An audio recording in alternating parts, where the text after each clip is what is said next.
மக்களே, வணக்கம் மக்களே. இந்த மாதிரி நான் இருந்த பழைய வீடு, இப்ப வீட்டுல இருக்கேன். என் வீட்டை நான் உங்களுக்கு காட்டணும்னு ஆசைப்பட்டேன். வீட்டை பாத்துடலாமா? பாத்துட்டா போச்சு.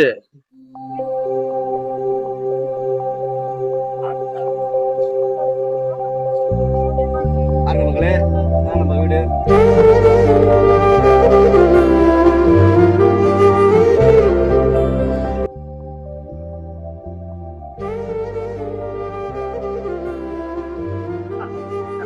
இவரு நம்ம அப்பா மக்களே.